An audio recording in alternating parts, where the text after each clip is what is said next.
Bonjour Bruno Dan. Bonjour. Le résultat des élections mi-mandat aux États-Unis sont tombés. Et quel enseignement on peut prendre de ces élections? Écoutez, c'est un enseignement, c'est presque un match nul, si je puis dire. C'est-à-dire que c'est une demi-victoire pour les démocrates, puisqu'ils ont remporté la Chambre des représentants. Donc ça va faire un contre-pouvoir au président à Trump. Mais par contre, ils n'ont pas gagné au Sénat. Et donc Trump conserve au Congrès, de cette manière-là, conserve au Congrès un point d'appui considérable. Parce que le Sénat, pour le président, c'est un point d'appui très important, ce qui lui permet de prendre des décisions, de nommer des juges fédéraux, voilà, etc. Donc c'est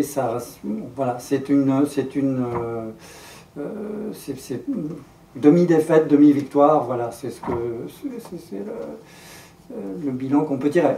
Cela étant, Trump a été battu à la Chambre des représentants et il ne faut pas sous-estimer cette affaire. C'est quand même un coup de frein qui est donné à sa politique. Donc on peut dire que l'emprise politique de Donald Trump se fissure. C'est un bien grand mot.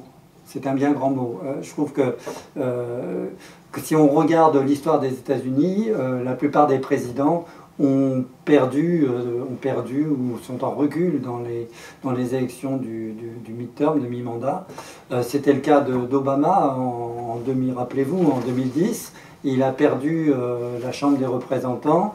Il a conservé lui aussi le Sénat, ce qui lui a permis ensuite de remporter la présidentielle dans la foulée. Donc comme c'est cet enjeu qui est derrière, qui était derrière cette élection, c'est pour ça que ça suscitait tant d'intérêt, est-ce que Trump va pouvoir se présenter en 2020 à la présidentielle, et est-ce qu'il va pouvoir briller un deuxième mandat comme il le souhaite?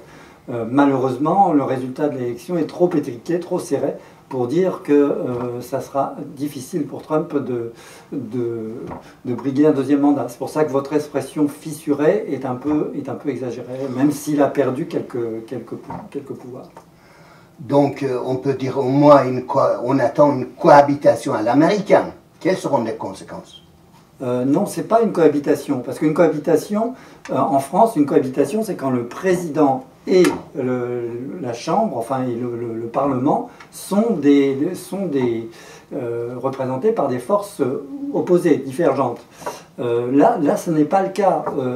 C'est simplement au sein du Congrès, il y a une divergence entre le Sénat, qui garde une majorité républicaine, qui renforce même, Trump renforce même sa majorité républicaine au Sénat, et la Chambre des représentants. Donc ce n'est pas tout à fait, ce n'est pas la même chose, et donc c'est pour ça qu'on ne peut surtout pas vous faire prendre beaucoup de précautions pour dire que Trump, son pouvoir va se fissurer. C'est beaucoup plus balancé que cela, malheureusement.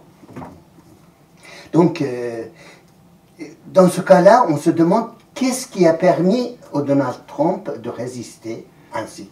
Voilà, alors ça c'est très important. Je pense que tout le monde au début, quand Trump est arrivé au pouvoir, tout le monde s'est dit « Oh ça va pas durer longtemps, il va très rapidement, il y aura une procédure de destitution qui va arriver ».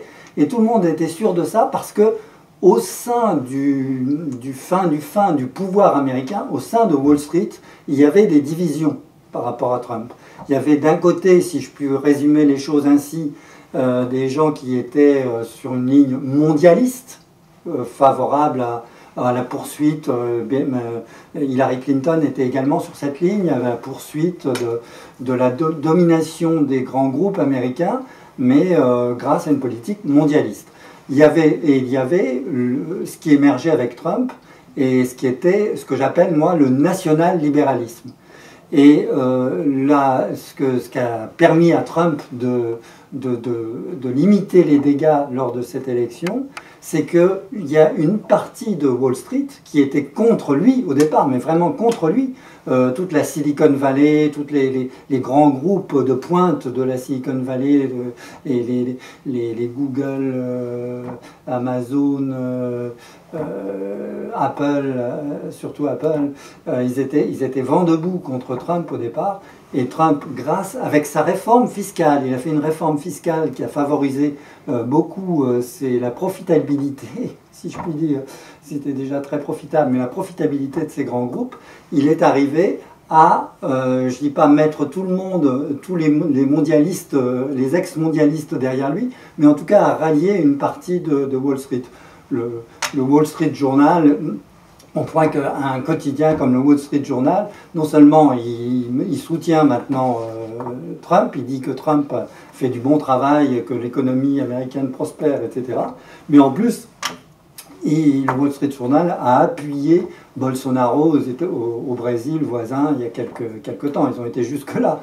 Donc cette option, ce qui était considéré par le capitalisme américain comme une option nationale, libérale, à laquelle il ne voulait pas vraiment toucher au départ, cette option-là a marqué des points. Et Trump a marqué des points en ralliant, encore une fois, une partie de Wall Street à son panache, si je puis dire, si je peux appeler ça un panache. Est-ce qu'on peut dire en face, quand même, il y a un espoir qui est né, et si la réponse est positive, c'est de quel côté? Ben, il y a effectivement, il ne faut pas, du côté, dans cette élection, il y a la défaite de Trump, des républicains à la Chambre des représentants, et il y a une multitude de candidats démocrates atypiques qui ont été élus. Atypiques parce que très à gauche. Et ça, c'est très intéressant. Très à gauche ou membres de minorités, c'est complètement c'est complètement en dehors des habitudes que c'était pas dans la tradition électorale. Des candidats, il y a même 2 candidates musulmanes qui ont été élues. Il y a beaucoup de femmes. Il y a beaucoup de femmes, donc des femmes qui se sont mobilisées contre les propos, contre la politique, l'état d'esprit sexiste du président. Ils se sont fortement mobilisés et il y en a beaucoup qui ont intégré maintenant la Chambre des représentants. Donc c'est là que se situe l'espoir. Il y a même, alors il y a une déception parce que le candidat noir, très à gauche, démocrate de Floride. Oui, voilà, il a été battu en Floride, malheureusement, mais il y a d'autres endroits où le gouvernorat a basculé des républicains vers les démocrates, avec des gens qui vont devenir gouverneurs, je crois que c'est dans le Colorado, qui sont des gens qui sont très marqués à gauche.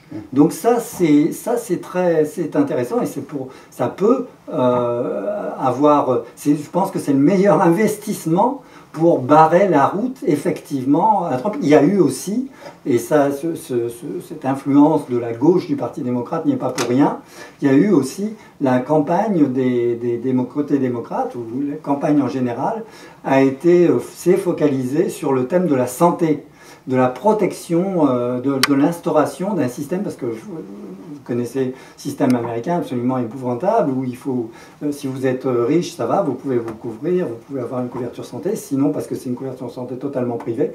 Donc il y a, à l'initiative de Bernie Sanders, la revendication de créer ce qu'ils appellent, les Américains appellent un Medicare for All, un Medicare pour tout le monde. Medicare, c'est cette protection sociale pour les personnes, pour les retraités, qui n'ont pas les moyens de se payer d'assurance privée, et qui était déjà publique aujourd'hui. Et la proposition, c'est de faire de ce Medicare une assurance santé universelle pour tous.